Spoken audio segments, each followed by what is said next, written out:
আপনি আচরি ধর্ম অন্যের শিখা,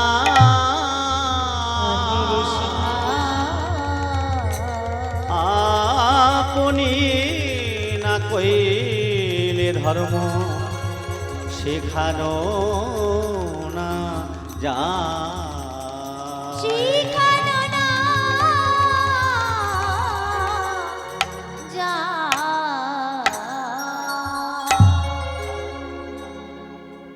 তাই নিজে আস্বাদন করলেন এবং জগৎজীবকে আস্বাদন করালেন। পতিত পাবন গৌর সুন্দর। আজকে আমরা সেই গৌরের কথা, সেই কৃষ্ণ কথা, হরি কথা আস্বাদন করব, যা জীবের শ্রেষ্ঠ যজ্ঞ হরিনাম যজ্ঞ, হরিনাম সংকীর্তন। কৃষ্ণ বর্ণং তুষা কৃষ্ণ সঙ্গ পাঙ্গস্ত্র পার্ষদম যজ্ঞৈ সংকীর্তন প্রায়ৈ যজন্তি শুভে ভাষা। এই কৃষ্ণ হরিনাম সংকীর্তন, কৃষ্ণ গুণগান সংকীর্তন মানে সঙ্গবদ্ধ ভাবে।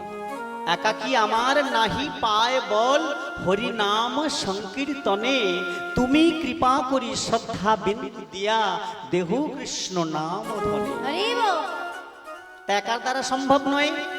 শ্রীমদ ভাগবত পরিষ্কার করে বলে দিলেন যে কলিযুগের নাম যজ্ঞই শ্রেষ্ঠ যজ্ঞ, মুক্তি যজ্ঞ, উদ্ধারের যজ্ঞ শ্রেষ্ঠ যজ্ঞ হলো হরিনাম সংকীর্তন। কৃষ্ণ বর্ণাং তুষা কৃষ্ণ, কৃষ্ণ গুণগান বর্ণনা করতে গেলে সাঙ্গ পাঙ্গ স্ত্রপার সদম, সাঙ্গ পাঙ্গ চাই, একার দ্বারা সম্ভব নয়। যজ্ঞই সংকীর্তন প্রায়ই, এই হরিনাম সংকীর্তন যজ্ঞই যে শ্রেষ্ঠ যজ্ঞ, প্রায়ই মানে সংকীর্তন যজ্ঞই উদ্ধারের একমাত্র পথ, শ্রেষ্ঠ যজ্ঞ। তাই প্রায়ই কথাটা জোর করে বললেন, প্রায়ই অর্থাৎ সংকীর্তন যজ্ঞই কলিযুগের শ্রেষ্ঠ যজ্ঞ। এটা কারা জানবে? এটা সবাই বুঝতে পারবে না। কারা জানবে?